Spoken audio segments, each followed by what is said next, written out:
From almost being deleted to winning 2 Bloxy Awards in a row, we're gonna be going over the rise and fall of Roblox BedWars. Our story begins on May 28th, 2021.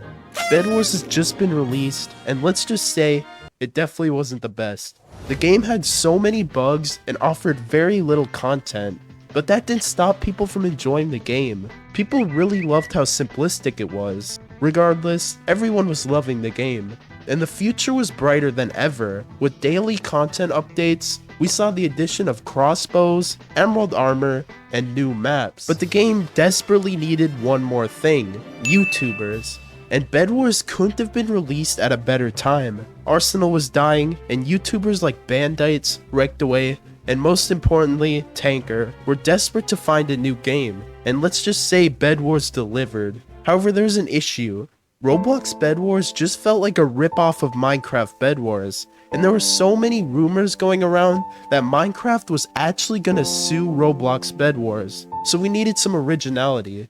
Introducing kits, the biggest update that had ever been released, and honestly the update that kept this game alive. Kits were meant as a way to benefit different playstyles, the Barbarian being a kit for players who are skilled at PvP, Builder being a kit for people who protect the bed, and Farmer Cletus, a kit for people to farm out resources. And as time went on, more and more updates came, including the addition of 16v16s, balloons, and many more kits. BedWars was at an all-time peak, but a kit would release that would take every other kit to the ground. The infamous Grim Reaper, a kit which would allow the player to heal off killing another player. This kit was the go-to kit for everyone who played back then.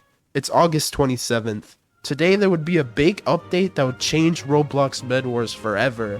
Season 1.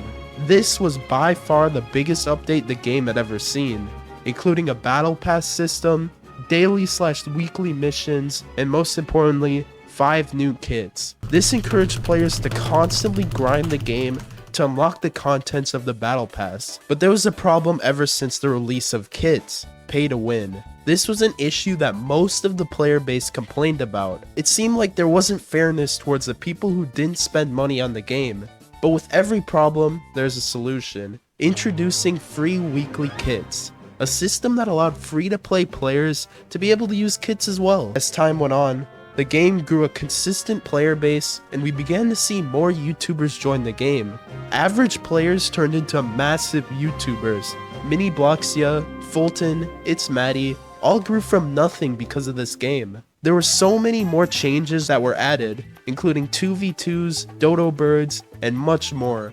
It felt like that once simplistic game was finally coming to life, and it really stopped feeling like that Minecraft ripoff. October 8th. A huge update just released, Lucky Blocks. This was a game mode that spawned blocks in which contained random items scaling from a rocket launcher to a rage blade. This update was loved by all of the community and really helped the game a lot. People just loved the idea of being able to get whatever crazy items that are in store. As the weeks went by, we received more and more updates, including Season 2, 30v30s, and voice chat. Remember what I said before? YouTubers are the key to a game's success. These were the days when YouTubers had more content than ever before, and it's safe to say that the community was booming.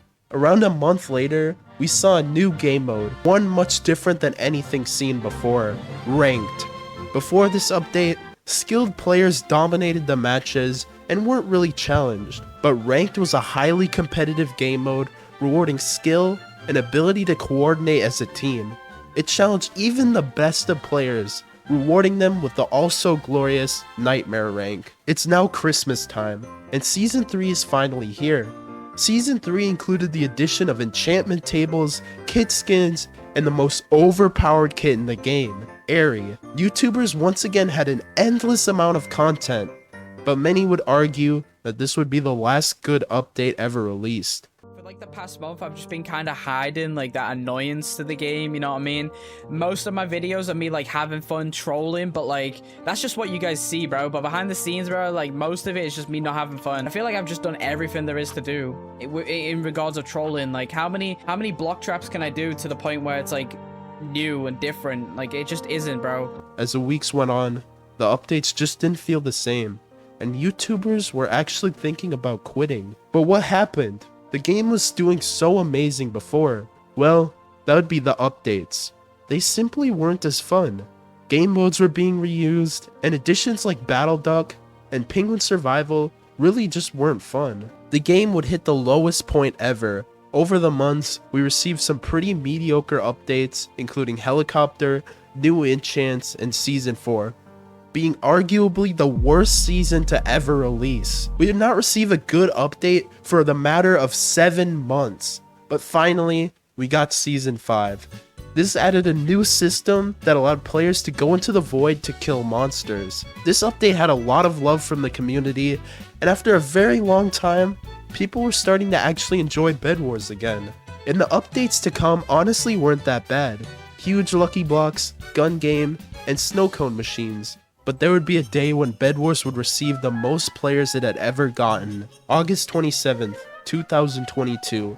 The first ever live event, the Pirate event, which brought BedWars up to a respectful 400,000 concurrent players. But many people were disappointed. The event really wasn't all that fun, including a boring TNT game mode where all you did was fire a cannon at the other team's base. Season 6 is now out, and while it definitely wasn't as loved as Season 5, most thought it was alright, coming with the addition of relics, which allowed players to receive a random buff at the start of every game. But September 10th, 2022 would be the greatest day in BedWars history, the Bloxy Awards. BedWars ended up taking not one, but 2 different awards, and most people thought it was deserved. Over the weeks, we received more and more updates, but the one that really stuck out was the Crypt Trials, also known as the Halloween update. This provided a challenge where a team of players would have to pass through multiple trials and finally defeating a boss to obtain a free kit. These trials were very difficult, which made people really love them. We also received a similar Christmas update, which wasn't nearly as good. But a new problem was rising. So many YouTubers were quitting Roblox BedWars. With the blow-up of Blox Roots, YouTubers were leaving left and right. Remember what I said about YouTubers? They're what keep a game alive, and without YouTubers, a game cannot be popular. The game was once again reaching an all-time low. Most updates weren't fun, and for the first time, BedWars was truly dying. And this is the state that the game has been in now. Updates simply just aren't as fun, and the game feels repetitive. Even when there is a good update, it only lasts for a day, and then people just get bored again. The only reason why I think this game is still popular is that there's nothing else to take its place. Once a new PvP game comes out, and all the YouTubers switch to that game, BedWars will really be dead. Anyways, if you want to help out a small creator, feel free to subscribe, but I'm not here to force you. Thank you for watching.